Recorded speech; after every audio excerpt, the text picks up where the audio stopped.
نحمده ونصلي علی رسول الکریم اما بعد فاعوذ باللہ من الشیطان الرجیم بسم اللہ الرحمن الرحیم السلام علیکم ناظرین، پچھلے دنوں ایک بہت ہی دردناک افسوسناک واقعہ جو ہوا، ٹک ٹاکر لڑکی ثنا یوسف کا قتل، اس کو بے دردی سے شہید کیا گیا۔ اس کا کریکٹر کیا تھا اور قتل کس نے کیا، وجہ کیا تھی، یہ تمام چیزیں ہم نے سوشل میڈیا پر دیکھی۔ انجینئر صاحب نے اس بارے میں کیا اس بات کو ہائی لائٹ کیا، کیا موقف اٹھایا، اسلام ہمیں اس چیز کے بارے میں کیا بتاتا ہے۔ آئیے سب سے پہلے انجینئر صاحب کا موقف سنتے ہیں، اس کے بعد اس پر مزید بات کریں گے۔ ایک 17 سالہ بچی کو ظلمن شہید کیا گیا G13 اسلام آباد میں۔ ثنا یوسف نام تھا اس بچی کا۔ ہماری اپنی بچی ہیں اور یقین کریں کہ اس دن سے ہم شوق میں ہیں۔ اور پھر یہ تو ایک بچی ہے جو اس طریقے سے بے دردی سے قتل ہوئی، اور فلسطین میں اسرائیل کی بدماشی سے ہزاروں بچیاں مسلمانوں کی شہید ہو چکی ہیں۔ اللہ تعالیٰ اسلام دشمن قوتوں کو نیست و نابود فرمائے اور مسلمانوں کی حفاظت فرمائے، بالخصوص فلسطین کے مسلمان، کشمیر کے مسلمان، چائنا کے، یمن کے، عراق میں، شام میں، جہاں کہیں بھی کس پرسی کی زندگی گزار رہے ہیں، اللہ تعالیٰ غیب سے ان کی عزت، آبرو، جان و مال کی حفاظت فرمائے، آمین۔ اب اس بچی کی شہادت کے بعد ایک سوشل میڈیا کے اوپر طوفان بدتمیزی برپا ہو گیا دونوں طرف سے۔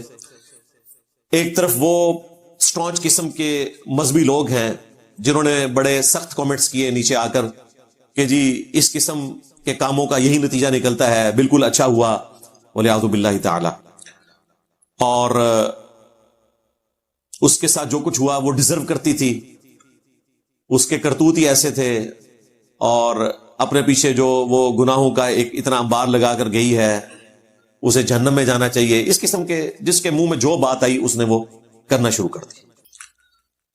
دوسری طرف وہ لوگ ہیں جو ظاہر کہ اس کے اگینسٹ دوسری ایکسٹریم کے اوپر چلے گئے، اور انہوں نے اس قسم کے واقعات کی آڑ میں اپنا ایک سمجھ لیں فریضہ سمجھا ہوا ہے کہ وہ مذہبی لوگوں کو ٹارگٹ کریں گے، اور مذہبی لوگ بھی تیار بیٹھے ہوئے ہیں اس قسم کی حرکتیں کرنے کے لیے کہ وہ لوگوں کو موقع دیتے ہیں، اور پھر الٹیمیٹلی وبال جو ہے وہ دین اسلام کے اوپر ڈالا جاتا ہے کہ اسلام چونکہ ایک کنزرویٹو دین ہے، اس کی وجہ سے لوگوں کی بڑی آرتھوڈاکس قسم کی سوچ ہے، اور وہ اس قسم کی ایکٹیویٹی کے اوپر اس قسم کے کمنٹس پاس کرتے ہیں۔ ہم تو دونوں ایکسٹریمز کو ریجیکٹ کرتے ہیں۔ اس حوالے سے جو اسلام کی تعلیمات ہیں وہ آج انشاءاللہ تعالی میں تفصیل کے ساتھ ڈسکس کروں گا۔ یہ ایک موقع ہے کہ لوگوں کو اسلام کی ٹرو پکچر پیش کی جائے۔ اچھا، اب دونوں ایکسٹریمز جو ہیں وہ اپنے اپنے اسکول آف تھاٹ کی حفاظت کی خاطر اپنے اپنے کمنٹس پاس کر رہے ہیں، اور ان کی کوشش یہ ہے کہ دوسروں کو نیچا دکھایا جائے۔ اس کے لیے ان کو کچھ بھی کرنا پڑے، وہ سوشل میڈیا کے اوپر آ کر اپنے کامنٹس پاس کر رہے ہیں۔ رہا معاملہ ہماری حکومت کا، تو انہوں نے بڑی ذمہ داری کا مظاہرہ کیا۔ 20 گھنٹے کے اندر انہوں نے اس مجرم کو پکڑ لیا۔ اس کے لیے انہوں نے آلموسٹ کوئی 113 کیمروں کا ریکارڈ اکٹھا کیا، سی سی ٹی وی کا، 7 ٹیمیں تشکیل دیں، اور آج کے اس دور کے اندر جو ڈیجیٹل دور ہے، کسی کو ٹریس کرنا کوئی مشکل کام نہیں اگر ان کی نیت ہو ٹریس کرنے کی، اور انہوں نے وہ کر لیا، کیونکہ ایک ہائپ کریٹ ہو گئی تھی میڈیا میں، اور سوشل میڈیا کو سلام ہے کہ انہوں نے یہ ہائپ کریٹ کی، اور پھر مین میڈیا نے بھی اس ایشو کو گود لیا، ہلچل مچ گئی، اور 20 گھنٹے کے اندر الحمدللہ وہ قاتل گرفتار ہو گیا فیصل آباد سے۔ عمر حیات اس کا نام تھا، اور وہ بھی ایک سمجھ لیں کہ فلمی ہیرو ہی تھا۔ یہ بیسیکلی ایک فلم چلانے کی کوشش کی ہے، جو کچھ وہ فلموں میں، ڈراموں میں دیکھتے ہیں نا کہ جی ایک لڑکا جو ہے اس کو کسی لڑکی سے پیار ہو جاتا ہے، وہ اسے پروپوز کرتا ہے، اور پھر جب وہ ناکام ہوتا ہے تو یا خودکشی کر لیتا ہے، یا لڑکی کو مار دیتا ہے، یا مارنے کی کوشش کرتا ہے۔ فلموں میں تو لڑکی بچ جاتی ہے، لیکن حقیقی دنیا میں تو لڑکیاں نہیں بچتی ہیں۔ لڑکیاں بیسیکلی معصوم ہوتی ہیں، ایکسپوئر ان کا اتنا معاشرے کا ہوتا نہیں ہے، اس لیے اسلام نے ولی کی اجازت کے بغیر نکاح کرنے سے بھی عورت کو منع کیا، کیونکہ عورت کا معاشرے میں ایکسپوئر ہی نہیں ہے۔ پورے قرآن میں جہاں کہیں بھی عورت کا مرد کے ساتھ رشتے کا ذکر آیا تو ہمیشہ اس کے مردوں کو مخاطب کیا گیا ہے کہ ان عورتوں کا نکاح کروا دو۔ اگر یہ عورتیں ایک طلاق کے بعد اپنے مردوں کے پاس واپس جانا چاہیں اس پیریڈ کے اندر جس کے اندر مرد جو ہے وہ رجوع لا سکتا ہے اپنی عورت کی طرف طلاق بائن ہونے سے پہلے، تو تم ان عورتوں کو ان کے خاندوں کے پاس جانے دو. ہمیشہ مردوں کو خطاب کیا گیا ہے. یہ قرآن میں بالکل فٹ ان بیٹھتا ہے. لہٰذا یہ فقہ حنفی نے جو تماشا لگایا، جس کی بنیاد کے اوپر پاکستان میں کورٹ میرج کا سلسلہ شروع ہوا، یہ بالکل فراڈ ہے. حدیثیں تو الگ سے ہیں. سنن ابن ماجہ میں ایک پورا چیپٹر موجود ہے کہ ولی کی اجازت کے بغیر عورت اپنا نکاح نہیں کر سکتی.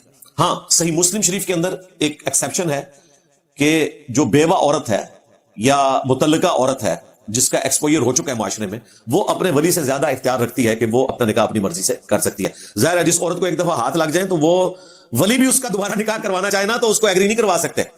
اس لیے شریعت نے بڑی یہ لاجیکل بات کی. لیکن کنواری لڑکی ولی کی اجازت کے بغیر نکاح نہیں کر سکتی. اس طرح آپ لوگوں کی بچیوں کو بھگا کر نہیں لے کر جا سکتے. یہ آپ کو ٹی وی پہ بڑا اچھا لگتا ہے کہ دو محبت کرنے والوں نے مرضی سے جا کر کورٹ میرج کر لی. جب یہ واقعہ آپ کے اپنے سے لگتا ہے کہ اس کی ہیٹ کیا ہے تو ڈر جائیں. نہ یہ معاشرے کو سوٹ کرتا ہے، نہ ریلیجن اس کی اجازت دیتا ہے. بہرحال دوستی تھی ان کی آپس میں، لیکن وہ دوستی اس لیول کی نہیں تھی کہ کوئی انہوں نے اس کو کنکلوڈ کرنا تھا کسی حوالے سے. لیکن لڑکے جو کہ ہوشیار ہوتے ہیں وہ بچیوں کو مس یوز کرنے کی کوشش کرتے ہیں اور بچیاں بھی پھنس جاتی ہیں اس میں. وہ بیچاری پھنس گئی ہے. یہ نہیں ہے کہ وہ بالکل ہی اس حوالے سے نابلد تھی، اس نے ایڈریس بتایا ہے اسی لیے وہاں پہنچا ہے. وہ پوری تفصیلات آ چکی ہیں. وہ اب میں اگر بیان کروں گا تو 15-20 منٹ لگ جائیں گے. وہ کافی سارے صحافیوں نے بڑی ذمہ داری کے ساتھ اس کے اوپر ریکارڈنگ کروا دی ہے، مین میڈیا چینلز کے اوپر موجود ہے. ان شارٹ یہ ہے کہ وہ لڑکا جو ہے وہ اس بچی کو پروپوز کرنے کے لیے اسلام آباد پہنچ گیا، اور لڑکی کو جب اندازہ ہوا کہ یہ تو اب گھر پہ آ گیا ہے تو ظاہر ہے کہ لڑکیاں بہرحال ایک شرم والا تو ایلیمنٹ ان میں ہوتا ہے. اس نے پھر اس کو منع کیا کہ بھائی اس طرح نہیں، میرے گھر میں بھی کوئی نہیں ہے اور نہ میں تمہیں اجازت دوں گی. خیر اس نے موقع غنیمت جانا، دروازہ کوئی کھلا ہوا تھا، وہ اوپر والے فلور میں گیا اور پتہ نہیں کیا آپس میں ان کی گفتگو ہوئی. الٹیمیٹلی اس نے اس کو فائر مار دیا اور وہاں سے بھاگ گیا. پھر جس طریقے سے پکڑا گیا وہ آپ میڈیا میں دیکھ چکے ہیں. اللہ کا شکر ہے کہ پکڑا گیا، اور اب جوڈیشری کا کام ہے کہ اس کیس کو منطقی انجام تک پہنچائے. جس طرح نور مقدم کیس بھی منطقی انجام تک پہنچا لیکن 4 سال لگ گئے، تو اس کو 4 سال نہ لگے. میں سمجھتا ہوں 4 مہینے کافی ہیں. اتنا ایویڈنس آ چکا ہے ان کے پاس ڈیجیٹل فارم کے اندر، اور اس نے کنفیشن بھی کر لی ہے. تو اب اس کو منطقی انجام تک پہنچایا جا سکتا ہے. اب اس سے ہم نے کیا درس عبرت حاصل کرنا ہے؟ سب سے پہلے تو ہم نے اپنے بچوں کی ایکٹیویٹیز کے اوپر نظر رکھنی ہے، خواہ وہ لڑکے ہوں یا لڑکیاں، کہ ان کی ایکٹیویٹیز کیا ہیں اور وہ کس لیول تک ہے.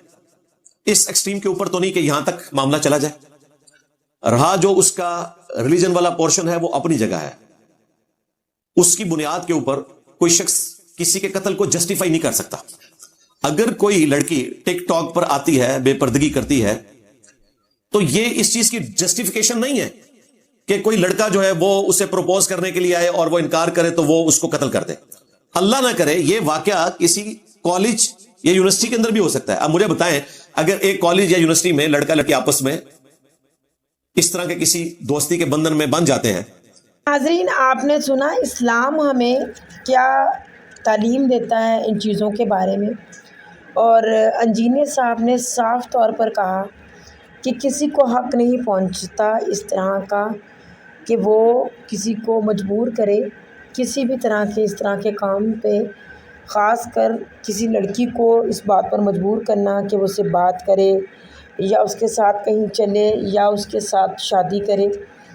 یہ زبردستی کے بندھن جو ہے ہم کسی پر بھی نہیں لگا سکتے، اور نہ ہمیں حق پہنچتا ہے کہ ہم کسی کی جان لیں، چاہے وہ اپنے کریکٹر کے لحاظ سے یا اپنے عقیدے کے لحاظ سے کسی بھی طرح کا انسان ہو. ہم اس کی جان لینے کا، اس کی سانسیں چھیننے کا حق نہیں رکھتے. انجینئر صاحب نے اسلام سے لے کر قانون تک ہر چیز جو ہے وہ ہمیں ڈیٹیل سے بتائی. آپ کا اس بارے میں کیا خیال ہے؟ آپ اس بارے میں کیا سوچتے ہیں؟ غلط ہوا، صحیح ہوا؟ کمنٹس میں ضرور بتائیے گا. اللہ پاک ہم سب کو اپنے احکامات پر چلنے کی توفیق عطا فرمائے. آمین. السلام علیکم.